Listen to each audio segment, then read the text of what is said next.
So we've been producing content for quite a while here at Nanalyze, and that's not only in the form of videos. We only started our YouTube channel recently, but it's also in the form of articles. And we get a lot of people asking a lot of different questions, and pretty soon you start to see similar questions come in. So very often you'll see younger gentlemen send a question. I have $1,000 or some small amount of money that they want to know where they should invest that. And it's the wrong way to think about how to make money, how to create wealth. We also get questions from dads, and sometimes I'll even talk with their kids that may be needing some direction and try to give them a bit of advice about how they ought to approach life when they're making some very critical directions. So the dads will often say, "What advice would you give to my 18-year-old boy?" Well, we're going to give that advice today because 96% of our audience are males, a lot of them young males. We're going to talk a little bit about how to make money. So the wealth creation trinity, we're going to assume that you're young and you're going to be self-made. If you already have your money, then, well, you can just go right to step one, what to invest your money in. That's what we do here at Nanalyze. We start with an asset class allocation strategy. We have a tech portfolio, dividend growth portfolio. We're managing our own money, and we show people how we do that based on strategies we've been developing for a long, long time.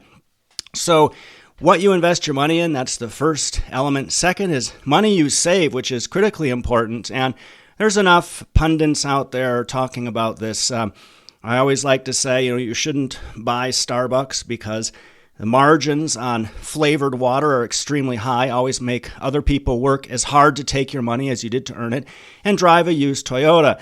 A lot of young men, such as myself, will squander a great deal of money earlier in their lives on fast cars, and while those are very fun, you can have a whole lot more fun later in life with a lot better cars if you focus on saving. As early as you can start saving, the better. So we're not going to teach you how to save money. You can do that yourselves. It takes a lot of discipline.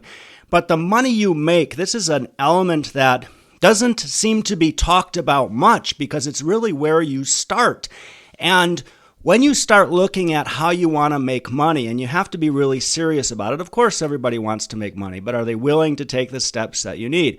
You're going to have to optimize only one thing. So forget about the optimal location you want to live. Forget about your passions and all that. People say, well, follow your passions and the money will come. Not necessarily true. Focus on maximizing income, and there's a number of caveats that we're going to present before we get into that. And this picture here was taken at a place that I spent New Year's at in a country called Swaziland. It's one of the 4 remaining absolute monarchies in the world. And the king here, he's sort of upset the peasants, and there's now a bit of civil unrest. So when I went there, no tourists are really going there anymore because there's quite a bit of drama. And the lady that owns this chalet where I stayed, she's a teacher. She worked very hard. She went to the best school in the country, and she worked her ass off, and she doesn't have work right now because the king is upset about the peasants revolting, and he's stopped her contract, and she's trying to figure out how to feed her pets. She lives in a society that isn't upwardly mobile. In other words, she did all the right things. She studied at the best school. She works her ass off. But there's a dictator that keeps her from becoming upwardly mobile. So if you're fortunate enough to live in a society where you have upwards mobility, then you need to work extremely hard because the harder you work, the luckier you get. Ideally, you're going to be someone who's interested in STEM. And I added a few letters to this STEML because I knew people would bring up things like medicine and law, and of course there's things like accounting, stuff like that, but I really wanted to stick with the domains that give you a little bit more flexibility, because not many young people, when they're studying in uni, have an idea of what they want to do when they get out, and they should be afforded that flexibility, and you can get that by simply doing something that's more industry agnostic. Science, the sciences, technology, engineering, math, things like that, physics. Anything that will go across domains is quite good because it gives you a lot of flexibility. And then lastly, don't be somebody who complains about XYZ holding you back. I see that a lot in the States where people say, this is holding me back and I just can't get ahead in life. No, you're holding yourself back. Don't let people tell you that. So you have to be willing to work very hard and believe in yourself. So let's talk a little bit about animals. And this conversation is going to relate to this idea of being held back. You see here 12 animals. And some of you that are familiar with Chinese might know what's going on here. The Chinese assign an animal to each year, and as part of your profile, the animal that you are is very important in their culture. And if you're interested to know what animal, let's say Chinese zodiac sign that you belong to, I put together this cool table. Read it from left to right. So let's see, we're in 2023, second row up from the bottom, you go across the right. We're in the year of the rabbit. Well, the most desirable year out of all of these is the dragon. And this gentleman here, Li Ka-shing, he is Hong Kong's most wealthiest individual, probably one of the most notable Chinese businessmen out there.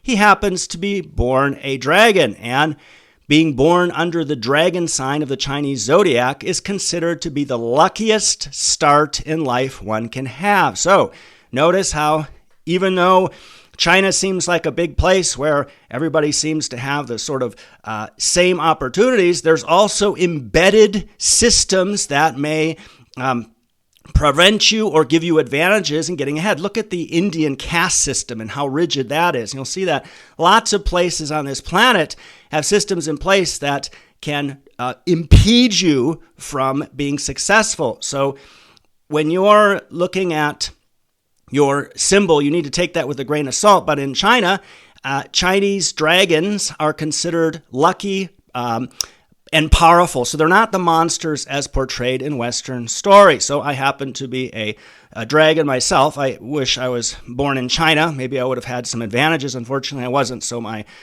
dragon bit is wasted. The genetic lottery doesn't always pay off. Now, the Chinese are just fascinated by this stuff, and next year is the year of the dragon, and there will be all kinds of Chinese getting frisky that year because they all want to have kids that are dragons. Picture this gentleman here. This is the second most wealthy gentleman in Hong Kong. He happens to be a dragon too. You could see here in the FT wrote this piece. They said, we couldn't find a picture of him smiling despite his billions. Kind of funny.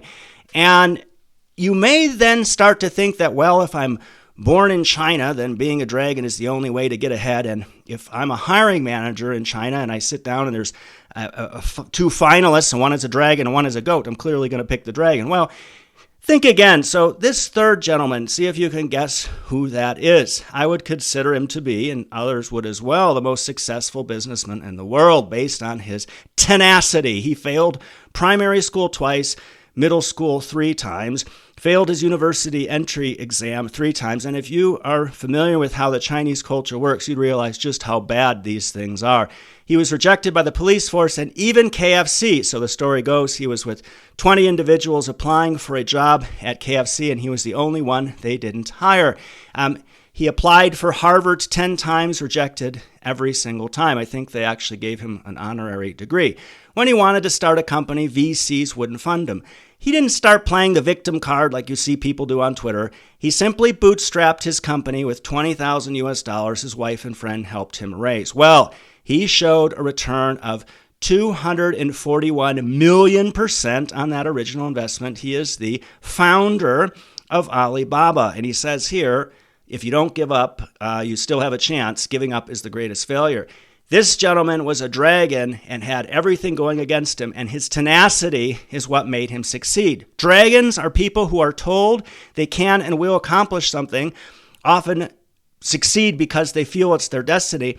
If you believe that you can accomplish something, it's much more likely that you'll succeed. You have dragons and you have victims. These are people who are told that elements of society are holding them back, and they start to believe that. Well, that's only true in places like Swaziland. So you're going to need to work extremely hard to compete against the Chinese and the Indians. They're viciously competitive.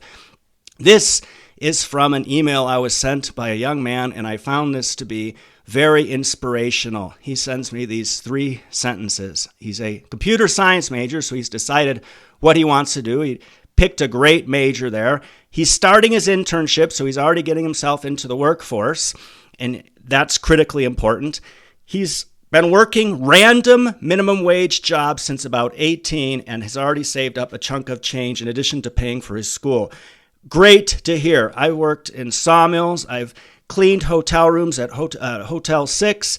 I've worked as a waiter. I've worked as a dishwasher, back of the house, front of the house. I've worked in every single job I could get my hands on, and you need to have a very strong work ethic. This gentleman does. He plans to continue dollar cost averaging while at his internship, so he's actually saving at the earliest possible time and for the rest of the time while he's in college. This gentleman has a plan. You need to have a plan. So how to make money? You got to start hustling early. Any job you do it well. And that will open up doors for you. It opened up doors for me. You need to go to college, and I'm just going to say this because of the caveat earlier about STEM and whatnot, that this presentation is focused on people who are looking to leverage as much as possible and are looking to go in the white-collar direction. There's nothing wrong with going in the blue-collar direction as well. I have plenty of friends that are highly successful in that direction. It's whatever you want to do, but this presentation is about people who want to move in the white-collar direction.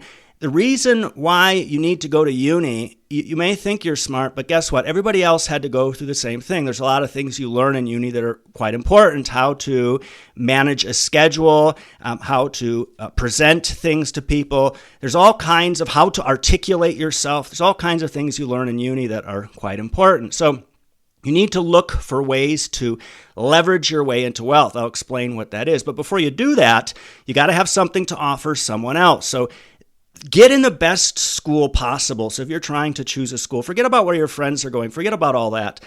Get in the best school as possible and then get an internship whilst you're studying like that gentleman did and shine during that internship. So once you have something to offer, you want to get a job with leveraged upside. And by that I mean get a job where you can get compensation that's tied to the success of the company. This can be equity grants. Options are most frequently provided in startups.